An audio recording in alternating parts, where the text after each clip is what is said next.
ನಮಸ್ಕಾರ ಸ್ನೇಹಿತರೆ ವೃದ್ಧಾಪ್ಯ ಪಿಂಚಣಿ ವಿಧವಾ ವೇತನ ಅಥವಾ ಅಂಗವಿಕಲರ ಪಿಂಚಣಿ ಪಡೆಯುತ್ತಿರುವವರಿಗೆ ಇದೀಗ ಕೆಲವು ಪ್ರಮುಖ ಮಾಹಿತಿಗಳು ಹೊರಬಿದ್ದಿವೆ. ಪಿಂಚಣಿ ಹಣಕ್ಕೆ ಸಂಬಂಧಿಸಿದಂತೆ ಆದಾಯ ಮಿತಿ, ಆಧಾರ್ ಲಿಂಕ್, KYC, ಬ್ಯಾಂಕ್ ಖಾತೆ ಮತ್ತು ಪಿಂಚಣಿ ಸ್ಟೇಟಸ್ ಬಗ್ಗೆ ಈ ವಿಡಿಯೋದಲ್ಲಿ ಸರಳವಾಗಿ ನೋಡ್ತಾ ಹೋಗೋಣ.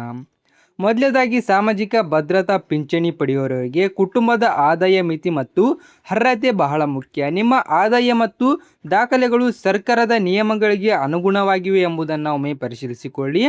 ಎರಡನೇದಾಗಿ ಕೆಲವರ ಪಿಂಚಣಿ ದಾಖಲೆ ಪರಿಶೀಲನೆ ಅಥವಾ ಕುಟುಂಬದ ಮಾಹಿತಿನಲ್ಲಿನ ವ್ಯತ್ಯಾಸದಿಂದ ತಾತ್ಕಾಲಿಕವಾಗಿ ಸ್ಥಗಿತವಾಗಿರಬಹುದು. ನಿಮ್ಮ ದಾಖಲೆಗಳು ಸರಿಯಾಗಿದ್ದರೆ ಸಂಬಂಧಪಟ್ಟ ಕಂದಾಯ ಅಥವಾ ಗ್ರಾಮ ಆಡಳಿತ ಕಚೇರಿಯಲ್ಲಿ ಸ್ಟೇಟಸನ್ನು ಪರಿಶೀಲಿಸಿಕೊಳ್ಳಿ. ಮೂರನೇದಾಗಿ ಆಧಾರ್ ಮತ್ತು ಬ್ಯಾಂಕ್ ಖಾತೆ ಲಿಂಕ್ ಸರಿಯಾಗಿರುವುದು ಬಹಳ ಮುಖ್ಯ.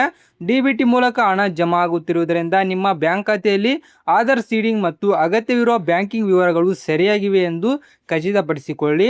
ನಾಲ್ಕನೇದು ನಿಮ್ಮ ಪಿಂಚಣಿ ಸ್ಟೇಟಸ್ ಮತ್ತು ಬಾಕಿ ಹಣದ ಬಗ್ಗೆ ಅಧಿಕೃತ ಸರ್ಕಾರಿ ಸ್ಪೋರ್ಟ್ ಅಥವಾ ಸಂಬಂಧಪಟ್ಟ ಕಚೇರಿಯಲ್ಲಿ ಪರಿಶೀಲಿಸಬಹುದು. ಹಣ ಬಂದಿಲ್ಲವೆಂದು ಯಾರಿಗಾದರೂ ಹಣ ಕೊಟ್ಟು ಕೆಲಸ ಮಾಡಿಸಿಕೊಳ್ಳಬೇಡಿ.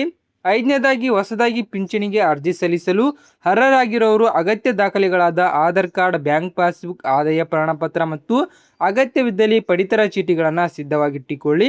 ಅದೇ ರೀತಿ ನಿಮ್ಮ ಪಿಂಚಣಿ ಹಣ ಈಗಾಗಲೇ ಬರುತ್ತಿದೆಯಾ ಅಥವಾ ಸ್ಥಗಿತವಾಗಿದೆಯಾ ಎಂಬುದನ್ನು ಮೊದಲು ಪರಿಶೀಲಿಸಿ. ಸಮಸ್ಯೆ ಇದ್ದರೆ ಹತ್ತಿರದ ನಾಡ ಕಚೇರಿ, ಗ್ರಾಮೋನ್ ಅಥವಾ ಸಂಬಂಧಪಟ್ಟ ಕಂದಾಯ ಕಚೇರಿಯನ್ನು ಸಂಪರ್ಕಿಸಿ. ಮುಖ್ಯವಾಗಿ ಸರ್ಕಾರದ ಅಧಿಕೃತ ಮಾಹಿತಿ ಬಂದ ನಂತರವೇ ಯಾವುದೇ ಹಣ ಅಥವಾ ಅರ್ಜಿ ವಿಚಾರದಲ್ಲಿ ನಿರ್ಧಾರ ತೆಗೆದುಕೊಳ್ಳಿ.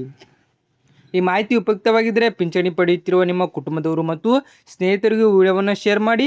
ನಿಮಗೆ ಪಿಂಚಣಿ ಹಣ ಬರುತ್ತಿದೆಯಾ ಅಥವಾ ಯಾವುದೇ ಸಮಸ್ಯೆ ಇದೆಯಾ ಎಂಬುದನ್ನು ಕಮೆಂಟ್ ಮೂಲಕ ತಿಳಿಸಿ. ಹಾಗೆ ನಮ್ಮ ಚಾನಲ್ನ ಸಬ್ಸ್ಕ್ರೈಬ್ ಮಾಡಿ.